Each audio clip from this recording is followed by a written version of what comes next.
Setiap orang Katolik yang telah dibaptis secara pribadi dipanggil oleh Roh Kudus untuk memberikan sumbangannya bagi kedatangan kerajaan Allah.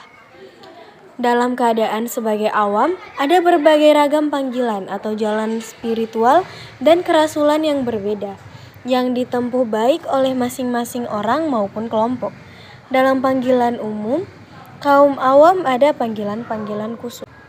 Oleh karena itu, pada sumber panggilan katekis terlepas dari sakramen pembaptisan dan penguatan yang telah mereka terima, ada panggilan khusus dari Roh Kudus, suatu karisma khusus yang diakui oleh gereja dan diperjelas oleh tugas perutusan dari uskup.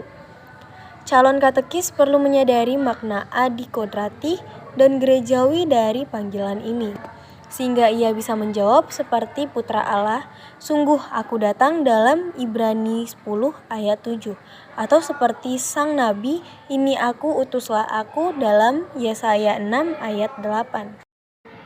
Persekutuan adalah umat Allah, Israel baru yang terbentuk dan hidup di dalam Kristus. Semua orang dipanggil untuk bersatu dan masuk ke dalam persekutuan dengan Allah demi melanjutkan misi Kristus, yakni mewujudkan kerajaan Allah di dunia ini secara konkret.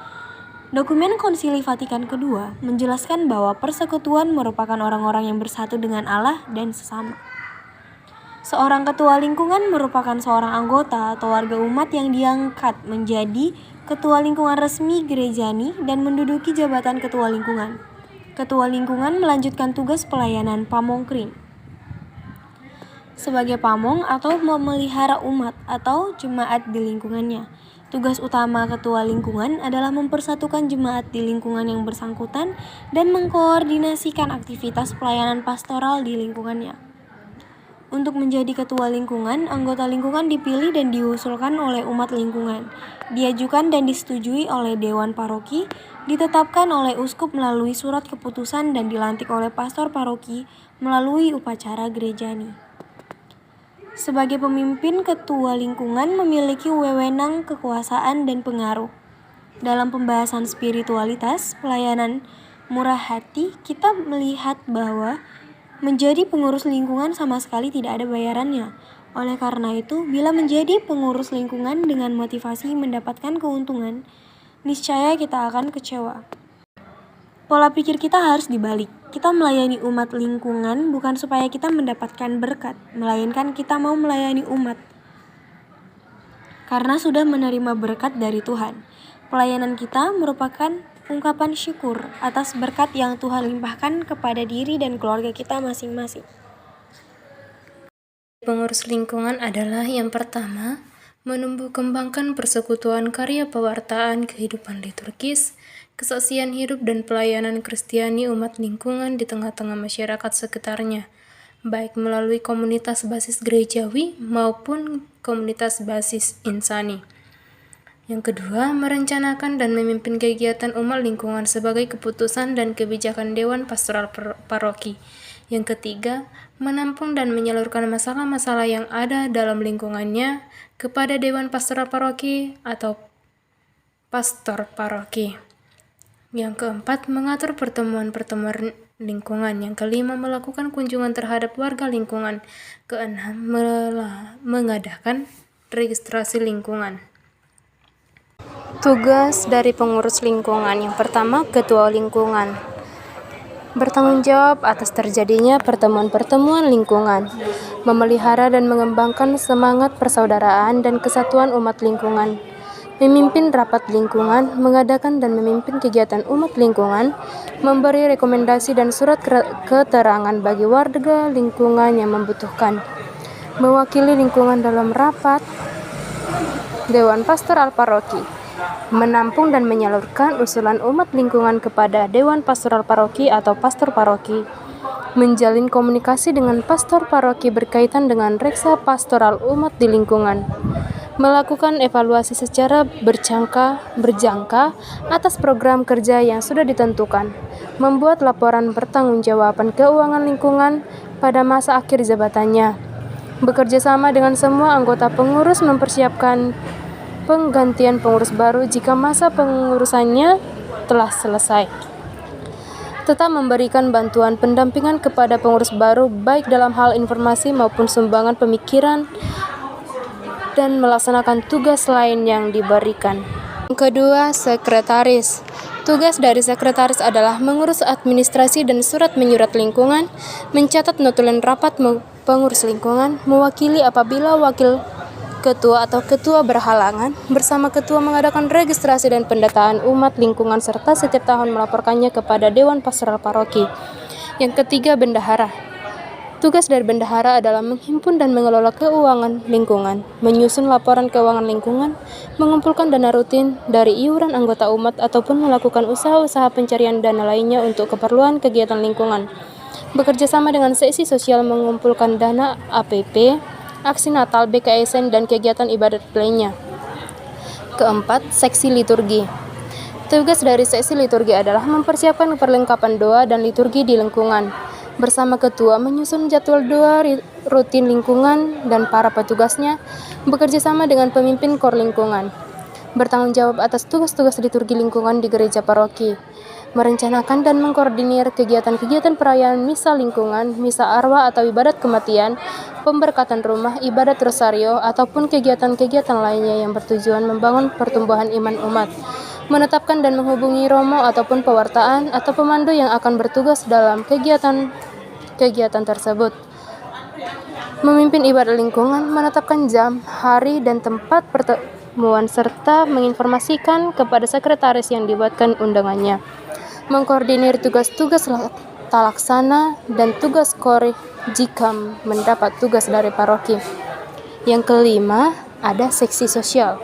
Tugas dari seksi sosial adalah memperhatikan warga yang sakit dan berduka, menghimpun dana dan sumbangan umat untuk diteruskan ke seksi sosial paroki, membantu menyalurkan bantuan dari paroki atau umat lingkungan kepada warga yang membutuhkan, menumbuhkan dan menyalurkan semangat solidaritas dan kesetiakawanan sosial warga lingkungan bagi warga yang kurang beruntung, mengurus administrasi iuran warga untuk kematian, mengkoordinasikan pelayanan bagi yang berduka, perawatan jenazah, penyediaan sarana prasarana di rumah duka, maupun aneka perlengkapan untuk pemakaman atau kremasi, merencanakan dan mengkoordinir kegiatan-kegiatan yang bertujuan untuk memberikan perhatian, pertolongan ataupun bantuan-bantuan khusus kepada umat yang membutuhkan atau yang mengalami musibah atau kesusahan,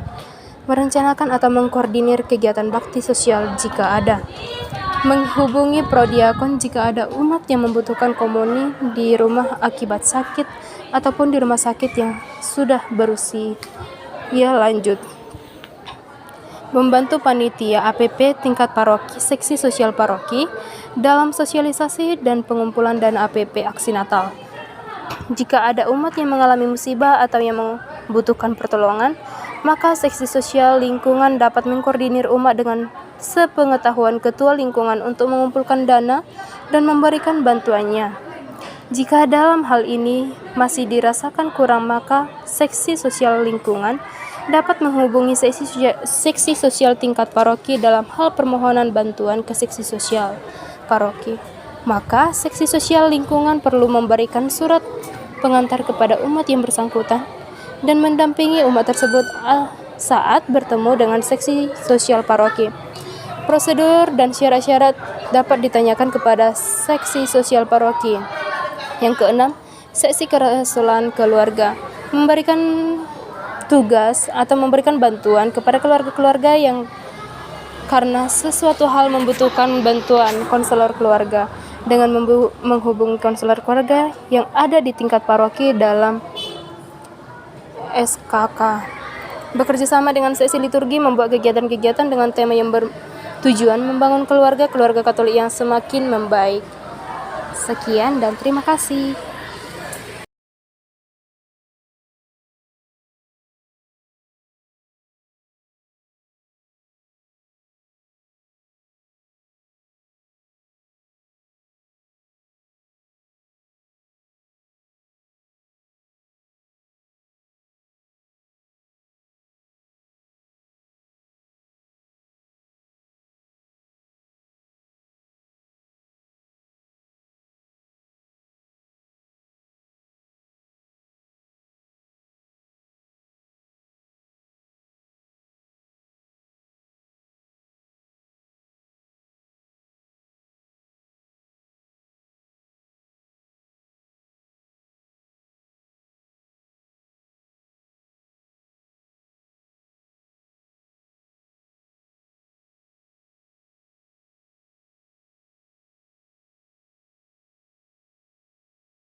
Ada seksi sosial.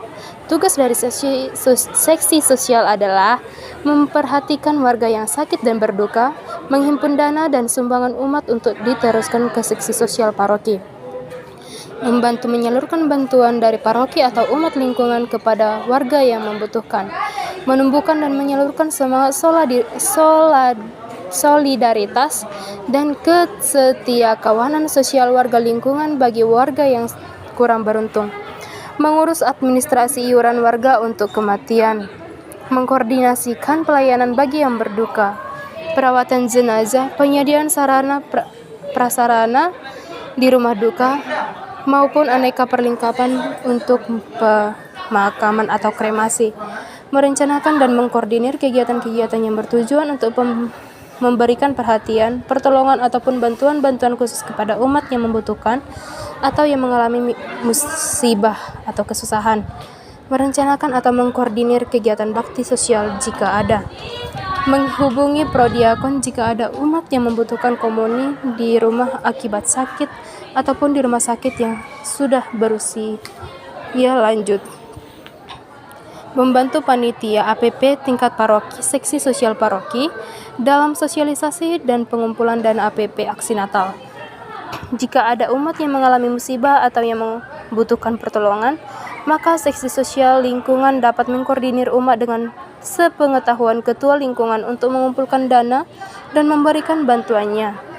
Jika dalam hal ini masih dirasakan kurang, maka seksi sosial lingkungan dapat menghubungi seksi sosial tingkat paroki dalam hal permohonan bantuan ke seksi sosial paroki. Maka seksi sosial lingkungan perlu memberikan surat pengantar kepada umat yang bersangkutan dan mendampingi umat tersebut saat bertemu dengan seksi sosial paroki. Prosedur dan syarat-syarat dapat ditanyakan kepada seksi sosial paroki. Yang keenam, seksi kerasulan keluarga memberikan tugas atau memberikan bantuan kepada keluarga-keluarga yang karena sesuatu hal membutuhkan bantuan konselor keluarga dengan menghubungi konselor keluarga yang ada di tingkat paroki dalam SKK. Bekerja sama dengan seksi liturgi membuat kegiatan-kegiatan dengan tema yang bertujuan membangun keluarga Katolik yang semakin membaik. Sekian dan terima kasih.